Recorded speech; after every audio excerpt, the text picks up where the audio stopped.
raps like a heart attack. Fast fatal heart impact. Past painful scars. In fact, I blast tasteful bars and packs. I back up my actions. Fact, don't ask, grab reactions. Jacked attack with every word, then act with class as they hear me snap. I got nothing to lose, cause I fought and felt the bruise. Now I'm not the one confused. Call the shots and they produce. I ain't lost, I'm finally loose. Pick a new silver excuse. I need the views to boost me to a new abuse of being used. Everybody wants a piece now. Y'all can rest in peace now. You're dead to me, so peace out. Remember, you're discreet out. Get ready for defeat now.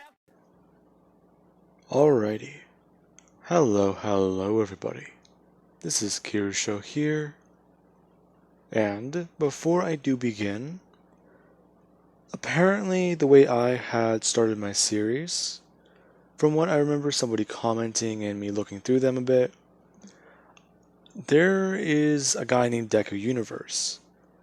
He's done this series before, and his version, I'm going to be looking at it later, but somebody said that this was similar to his. So, just a bit of clarification. I did not realize that that was the case already. But with the way I started it off already, I do believe that my part, or my version of the story, will be different to his. So, I'm not trying to come off as disrespectful, but if my story does seem too similar to his, could you guys go over and check out his channel?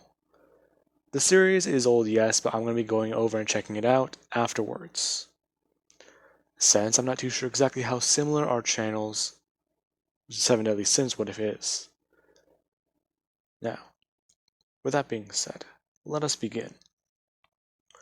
Whenever we last left off, Izuku Midoriya, within a magic forest after a plane crash, he discovered Elaine, the guardian saint of the Fountain of Youth. She gave him immortality, the power of the fountain, and told him that the demons would come back one day. They will rise, and that he will be the sole protector of humanity. Afterwards, he fell back asleep, being found later on the next day. Now, it has been roughly about 2 to 3 weeks after they have returned home. And Midoriya, he's beginning to show signs of his quirk. Now, I am aware that in the last part I called his quirk Hunter's Vest, but I sort of forgot the name of the ability, Snatch, so my mind filled that space in already. However, I believe that, Hunter's Vest would probably be a good quirk name. Instead of just Steal, it doesn't sound so villainy. So let's just say that that's what his quirk will be called. But it's eventually what he will rename the ability, instead of just Steal or Snatch. Now, with that being said, Izuku Midoriya, today he is in school, and a lot of people are talking and going over quite a bit of things. And Midoriya, he's hearing about everything that's gone on. A lot of people are curious to hear about him. Apparently he survived a plane crash. That's pretty weird, right? They want to know where he was, how it was out there, and exactly what happened. And Midoriya is trying to explain it. And as he is explaining it, people begin to somewhat crowd around him a bit more. Him explaining certain things and leaving out about the old woman. Simply just stating that he fell into a river and was able to get out. However, when he woke up the next morning, all of his injuries were gone. He could have swore that he had a couple bruises or at least like a couple scratches. As he's talking about that, a lot of kids, more of them, they are at least messing around with their quirks. And eventually it is recess. Now, at recess, all the kids are talking and trying to see what's going on. Certain kids are messing around with and trying to bully let's say another child, and they're using their quirks to do so, since this kid is quirkless. Now, Midoriya does eventually hear about this when he does walk outside, and see this going on. One kid stealing another kid's action figure and beginning to run off with it. Now, as that does happen, Midoriya sees it, and he does want someone to intervene. However, he does not have a quirk. If he gets in the way, well, he's probably going to get hurt, or most likely in trouble. However, there's what that old lady said. He has the power to be invincible. So, okay. Let's see what I can do. Now, Midoriya, he tries to put on his best, well, bravado, you could say.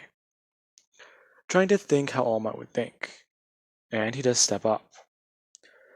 Thinking about what he's seen in the movie once. Putting his hands on his hips, and triumphantly saying that he is here to stop them. As soon as he does that, all the other kids around him,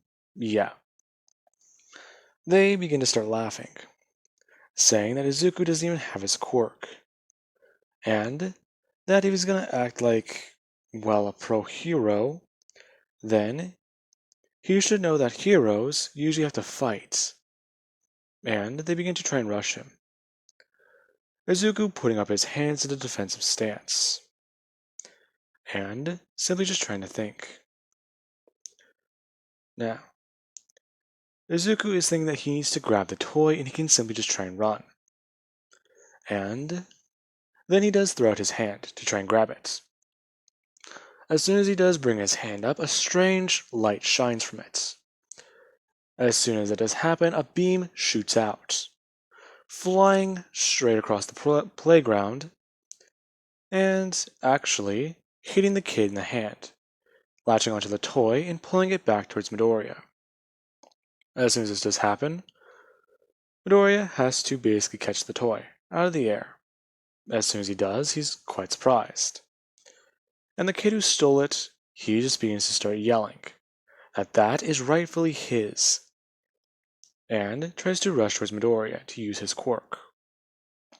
Now, let's say that this child has a flame ability, and he tries to blast a bit of fire at Midoriya.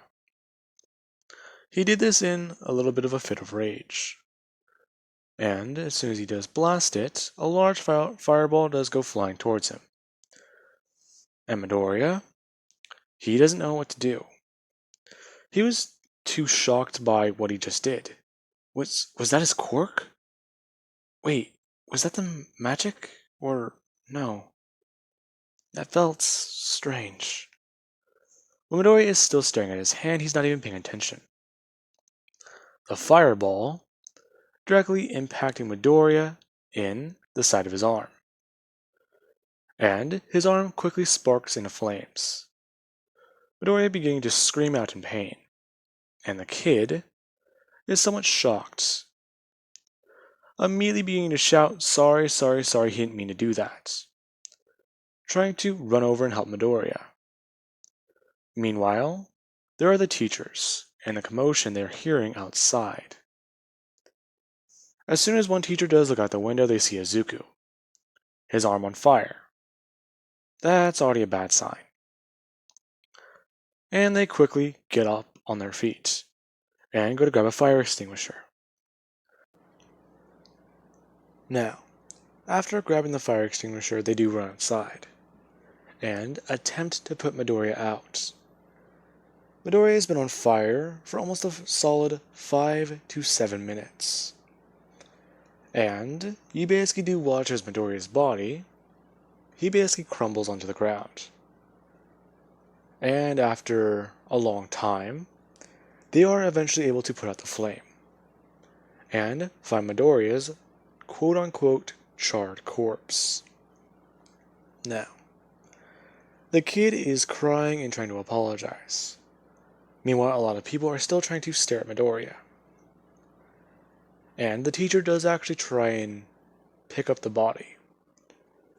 and basically call 911. Now, while they are on the phone talking, this is whenever they do actually hear Midoriya begin to draw in more breath. Midoriya takes in a deep breath before he spits out a ton of blood. And he tries doing this again. The person is telling Midoriya just to be a bit more careful with his breathing. However, the blood covering Midoriya's body begins to cover his wounds. And you can see it all happening. Midoriya's charred skin, flesh, and, well, basically anything that's injured, begins to heal. After the person does get off the phone, Midoriya is basically already healing. And the skin around his face is beginning to regrow. Now, afterwards, they do actually take off their own jacket and cover Midoriya, and basically walk him inside. The entire area Midoriya was at, there are pieces of burnt flesh, and what they believe was part of Midoriya's clothing, and or even the action figure. Now, after that kid is basically suspended, and Midoriya's parents are called, Hasashi and Inko do arrive. Now, they are told exactly what happened.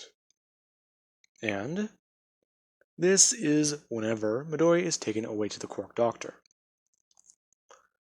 And the Quirk Doctor gives them a bit of an update. Roughly after 2 weeks of testing, they have come to a logical conclusion. Midoriya's quirk.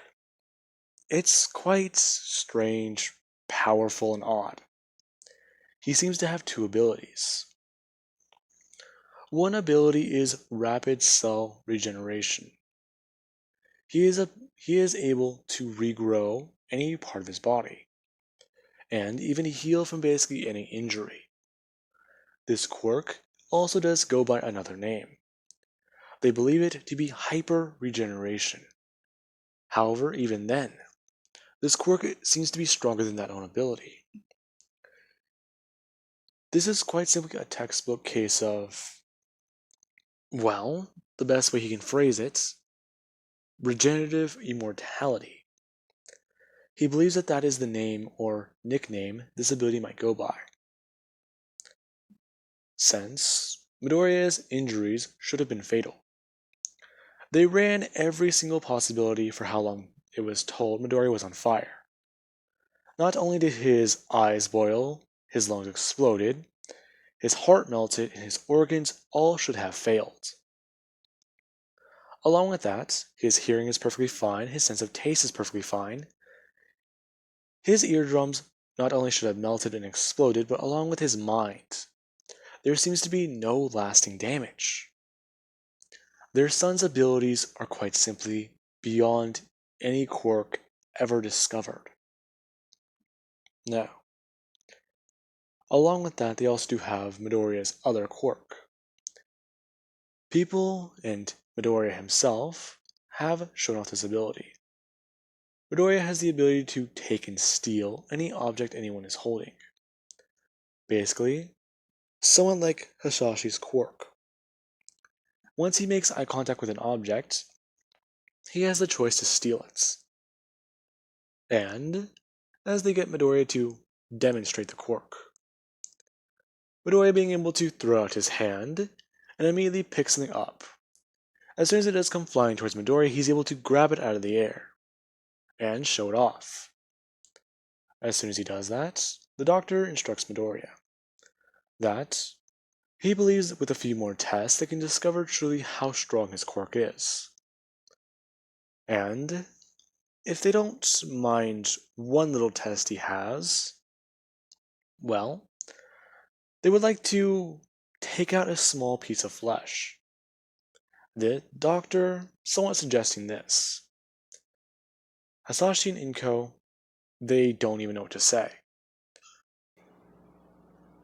Now, they basically are sat down and given a bit of an explanation. With Izuku's strange abilities, they believe that this is the only option they really have. they can only observe him for so much and learn so much about him. However, they believe that this small little operation, it will help them. They are going to take samples and, well, look at his body a bit closer.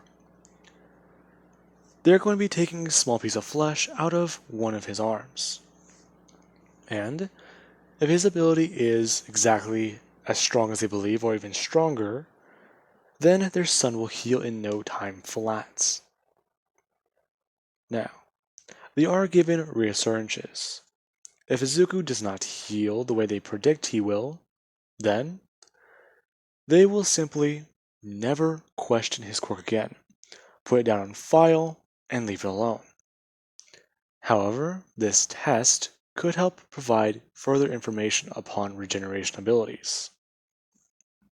Now, after basically them agreeing and explaining it to Izuku, they ask him about it, since it is his own ability. And hearing that he can learn more about his quirk that way, since it's apparently so weird, it does intrigue him, and he basically does sign up for it. Now, after, let's say, another week, he is taken to the hospital, put under for surgery, and the tissue sample is extracted from his body. As soon as they were able to cut open his arm and extract it, they take out, let's say, a golf ball size. It's around that size, let's say. And they do actually put it down in the tray. And they all begin to start timing this regeneration. Now, as soon as they basically click down on the timer, they can already see that the skin healed around it. And that's from putting your hand over the area, a lot of heat is being produced. So, this boy's abilities rely on some form of heat. This is quite interesting. Now, they expected Izuku to heal within 1 minute to 10. And he healed in a matter of seconds. Now, after all this is said and done, Midoriya does eventually wake up, and is somewhat surprised to learn about what happened. Apparently they extracted what they needed, but he doesn't feel any difference. And this is whenever Inko and Hasashi realize exactly how powerful their son's abilities are. Now, this means that they don't really have to worry about him ever getting injured. So, it's still an idea that can happen, but even then, the fact that he has two abilities is still strange. Now, with that being said, Hasashi does go back to working on movies. And Midoriya actually does begin to help his father. With everything that happened to Midoriya, he's been out of school for a little bit of time. And he was given a few weeks in order to figure out what's going on with his quirk. Along with hearing that hospitals will be involved, yeah.